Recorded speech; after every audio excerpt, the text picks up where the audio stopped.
다음에 자산을 일반 기업회계 기준에 따라서 유동성 배열법에 따라 나열한 것으로 옳은 것은 유동성 배열법이라는 것은 뭐냐면 빨리빨리 현금화가 되는 순서대로라고 하는 거예요.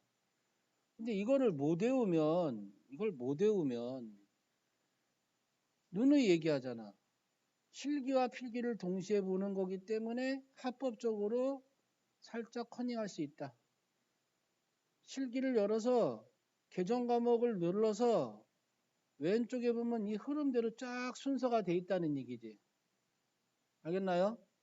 가장 먼저 현금화가 되는 것이 유동자산의 당좌자산, 유동자산의 당좌자산, 그리고 유동자산의 재고자산. 순서가 당좌자산, 재고자산이 유동자산이고 비유동자산의 투자자산, 유형자산, 무형자산, 여기는 없지만 기타 비유동자산 이렇게 있단 말이죠. 순서가. 그래서 답은 2번. 이건 틀리면 절대 안 되는 거예요. 다음은 무형자산의 상각 방법에 대한 설명이다. 틀린 것은 취득원가 무형자산은 뭐가 무형자산일까요? 대표적으로 특허권, 영업권, 실용신안권, B자가 들어갔지만 비용으로 보지 않는 개발비. 취득원가에서 상가격을 직접 차감하는 직접 상가법을 사용할 경우 재무상태표상의 무형자산은 미상각자산으로 잔액으로 보고된다. 직접법 상각하니까. 차변에 무형자산 상각비, 대변에 특허권 이런 식으로 직접적으로 상각하니까 미상각장각이 들어가는 거죠. 무형자산은 잔존가치가 없는 것을 원칙으로 해요. 무형자산의 상각기간은 독점적 배타적인 권리를 부여하고 있는 관계법령이나 계약에 정해진 경우에는 20년을 초과할 수 있다. 계약에 정해진 경우에는 할 수 있어요. 대개 20년 이내로 보는 거지만 무형자산의 상각 방법에는 정액법을 체감잔액법, 연수학계법, 생산량 비례법 등이 있다. 다만 합리적인 상각 방법을 정할 수 없는 경우에는 정률법이 아니고 정액법을 사용하는 거예요. 정액법. 정해진 연도에 따라서 정액법. 다음은 한국이 1월 1일 취득한 기계장치에 대한 자료이다. 연수학계법 공식을 외워야겠죠. 연수학계법은 취득원가 마이너스 잔존가액 곱하기 이 연수를 더하는 거야. 연수의 합, 내역연수의 합계. 1년 더하기 2년 더하기 3년 더하기 4년 더하기 5년. 그러면 15년 나오죠. 그래서 첫 해년도는 15분의 5, 15분의 4, 15분의 3, 15분의 2, 15분의 1 이렇게 해서 5년을 없애는 거예요. 감가상각을 하는 거예요. 알겠나요? 그러니까 4천만 원에 10%가 잔존가치니까 400만 원이고 그럼 4천만 원에 400만 원을 빼면 3,600만 원이 되겠네요.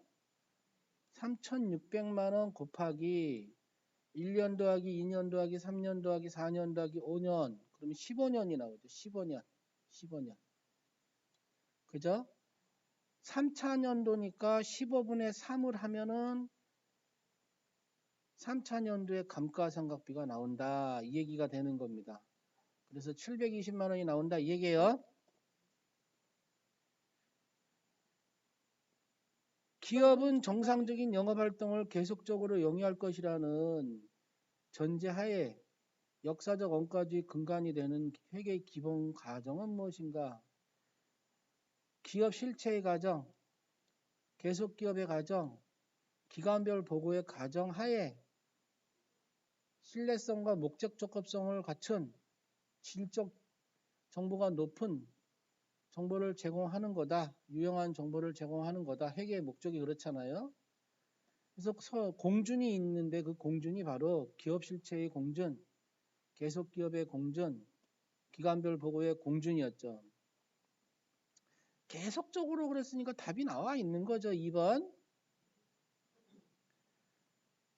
다음에 외상거래 중 미지급금으로 처리할 거래는 제품을 판매하고 상품을 판매하고 어음을 받으면 받을 어음이에요. 만약에 비품을 판매하고 어음을 받으면 미수금이고,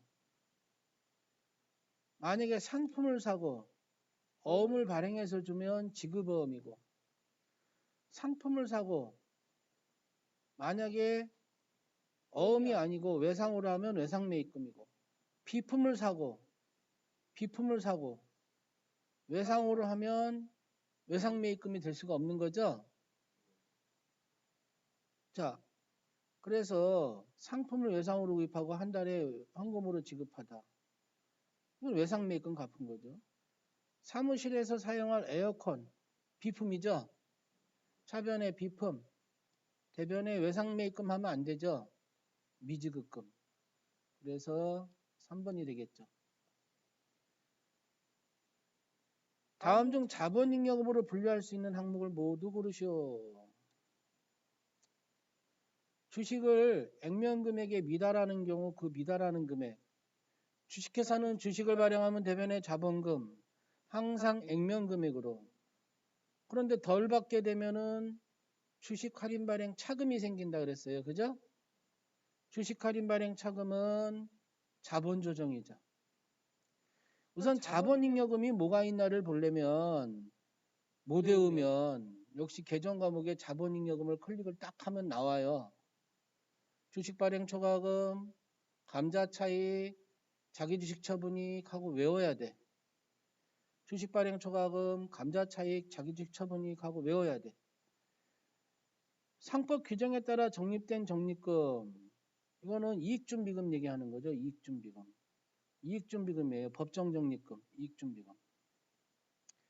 주식을 할증 발행하는 경우 액면금액을 초과해서 받으면 차변에 예금 1,000원, 대변에 자본금 만약에 500원, 그럼 더 받은 거가 되죠? 그러면 주식 발행 초과금이 생기는 거예요. 주식 발행 초과금. 자기가 투자한 자기 주식에 대해서 처분해서 생긴 이익, 자기 주식 처분이익. 자, 자본잉여금을 우리가 외우고 있어야 되는데 못 외우면 계정 과목 열어서 자본잉여금 클릭해놓고 이 문제를 풀려고 하면 되겠죠. 그러면 합법적으로 컨닝이 가능하다. 그래서 4번이다. 3번이다. 7번.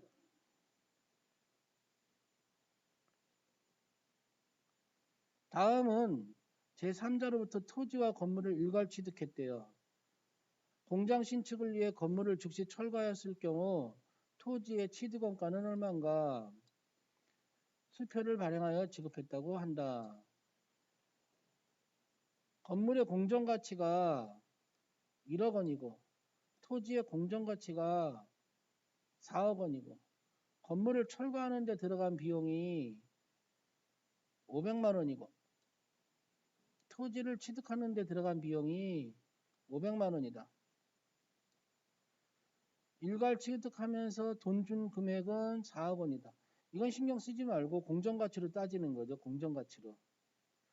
그러니까 정확히 얘기하면 이 토지의 금액을 물어보고 있으니까 토지가 4억 원하고 그리고 철거 비용 500만 원하고 그리고 취득록세는 자산으로 본다 그랬죠?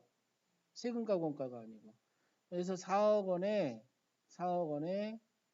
500만 원 더하면 4억 1천만 원이 된다는 얘기입니다. 이 건물은 무너진 거예요. 지금 철거했으니까. 알았죠? 이거에 대한 거는 지금 돈 나간 거에 대한 것만 얘기한 거지. 이거는 지금 토지로 사용하려고 산 거죠. 토지로 사용하려고. 그래서 이렇게 4억 1천만 원 하고 잡으면 되죠. 주식회사 세무전자는 거래처와 제품 계약을 체결하면서 계약금 명목으로 500만 원의 수령을 했대요. 수령한 시점에 제품 매출로 회계 처리했대요. 이거 매출로 잡으면 안 되잖아요. 이러한 회계 처리에 의해서 나타난 결과는 얘를 회계 처리하려면 어떻게 잡아야 돼요? 선수금 잡아야죠. 계약금 받았으면. 그죠? 선수금 잡아야 되는데 매출을 잡았잖아요. 그러니까 결국에 뭔 얘기예요? 매출은 수익이죠. 수익을 잡지 말아야 되는데 수익을 잡았기 때문에 수익의 과대계상이 된다는 얘기죠. 수익의 과대계상. 예? 근데 보기 중에서 수익의 과대계상이 없잖아. 그러면 선수금으로 잡아야 되는데 선수금을 안 잡았으니까 선수금은 부채죠. 부채가 안 잡혔으니까 부채의 과소계상이 되겠죠. 그죠? 그래서 부채의 과소계상 답은 4번이 되겠죠. 다음 자료를 통해 평균법이에요. 재료비와 가공비의 완성품 환산량. 평균법은 쉽게 말하면 여기 봐봐요. 제공품 계정을 그렸다고 하면 요거랑 요거랑은 차변성이야. 제공 차변의 기초 제공품, 차변의 단기 착수 이렇게 들어갔잖아. 근데 여기서 완성품 환산량을 물어보는 거니까 완성품 환산량 이걸 물어보는 거예요. 자, 그런데 문제는 재료는 처음에 투입됐다는 얘기니까 퍼센트를 무시해도 돼요. 그냥 수량으로 계산하면 되는 거야. 그래서 재료의 금액은 700개와 300개를 더하면 1000개가 되는 거죠. 이 문제는 봐봐. 완성품. 여기 봐봐. 완성품. 이 개수. 예? 환산량 요 개수. 요걸 물어보는 거란 말이에요. 근데 재료는 처음에 전량 투입됐기 때문에 이 퍼센트를 무시하고 계산하는 거니까 700개에 300개를 더하면 되는 거야. 그래서 700개 플러스 300개 하면 1000개가 되는 거고. 가공비는 700개에다가 이 퍼센트를 계산해야 돼. 150개. 3, 5, 15, 150개. 그래서 요 150개를 더하면 850개가 된다는 얘기죠. 그래서 1000개와 850개. 특계정으로 얘기한다면 제공품 계정 대변을 물어보고 있는 거야. 완성품과 환산량을. 알았나요?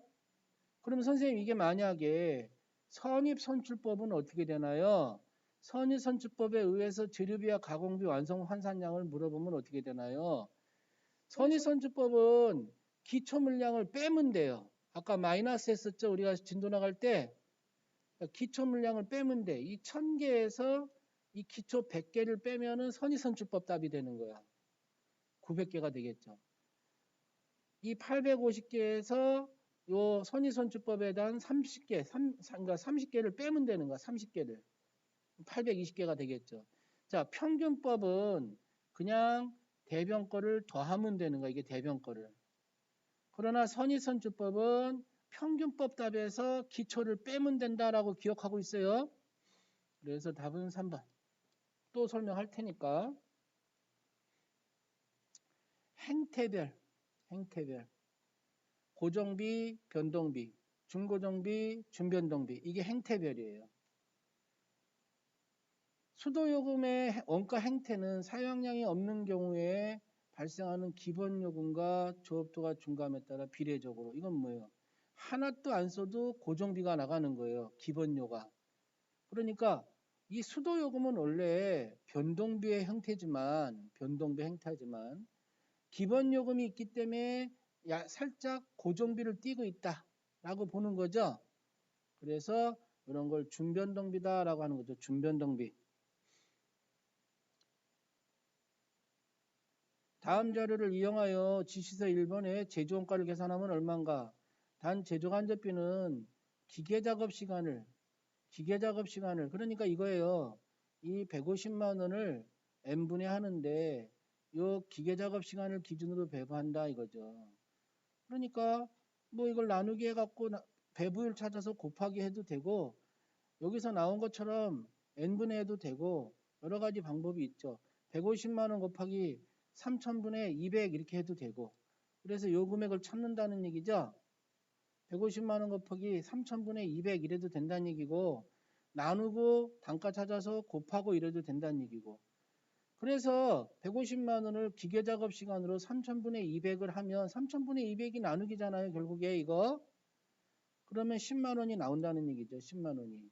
그래서 제조간접비 금액은 여기가 10만 원이 들어가는 거야. 10만 원이. 150만 원 곱하기 3000분의 200 하면 여기 10만 원이 나온다는 얘기죠. 10만 원이. 그럼 여기서 물어보는 건 요걸 다 물어보는 거잖아, 요걸. 그죠? 예? 예. 그래서 이걸 다 물어보면 15만 원, 14만 원, 10만 원을 다 더하게 되면은 39만 원이 된다는 얘기예요. 다음 중 보조 부문의 원가 배분에 대한 설명으로 가장 옳은 것은 직접법은 보조 부문 상호 간의 용역 수수를 이건 아니죠. 단계 배분법이라는 거죠. 단계 배분법은 상호 간의 용역 수수를 일부 인식하는 방법이죠. 보조 부문비의 배부 효과에 있어서 단계 배분법은 직접 배분법과 상호 배분법의 중간 정도의 효과가 있다 그러는데 직접 배분법은 보조 부문 상호 간에 행해주는 수수가 없어요. 완전히 보조 부문을 X하고 없애버리고 하잖아요. 기억도 안 하고 계산할 때. 그래서 옳은 것은이죠. 그래서 직접 배분법은 보조 부문비의 배부 효과에 있어서 단계 배분법은 직접 배분법과 상호 배분법의 중간 정도 효과가 있다. 예. 그러니까 직접 배분 보조 부문을 완전히 무시하고 상호 배분법은 완전히 보조 부문을 인정을 하면서 계산한다는 얘기죠. 그래서 그 중간 단계로 한 단계 한 단계 간다 이렇게 본다는 얘기죠. 그래서 2번이 옳은 거고. 상호 배분법이 가장 타당하다. 절차가 매우 복잡하죠. 상호 배분법은 연립방정식법이기 때문에. 그래서 3번은 틀린 거고. 단계 배분법은 보조 부문 배분 순서와 상관없이 상관이 있죠. 어떤 걸 먼저 배부하느냐를 주게 해야 되니까. 그래서 1, 2, 3, 4번 중에서 2번이 옳은 거예요.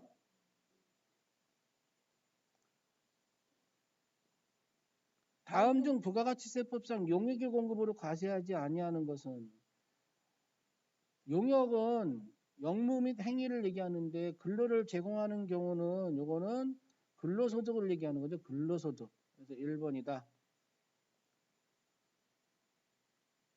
다음 자료를 이용하여 부가가치세법상 일반과세자의 부가가치세 매출세액을 계산하면 얼마인가?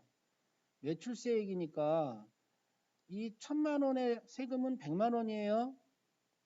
10%니까. 200만 원의 세금은 20만 원이에요.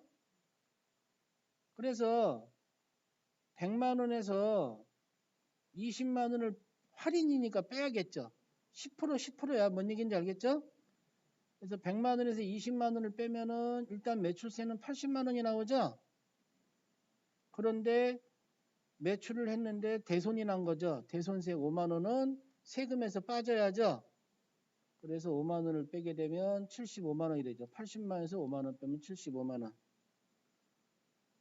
부가가치세법상 과세기간에 대한 설명으로 옳지 않은 것은 일반과세자의 과세기간은 6개월 단위로 1기, 2기로 구분한다. 일반과세자가 4월 25일 사업자 등록을 신청하고 실제 사업을 개시를 5월 1일날 해도 4월 25일로 보는 거예요. 4월 25일로. 5월 1일이 아니고 4월 25일로 보는 겁니다. 그래서 옳지 않은 것은 2번이다.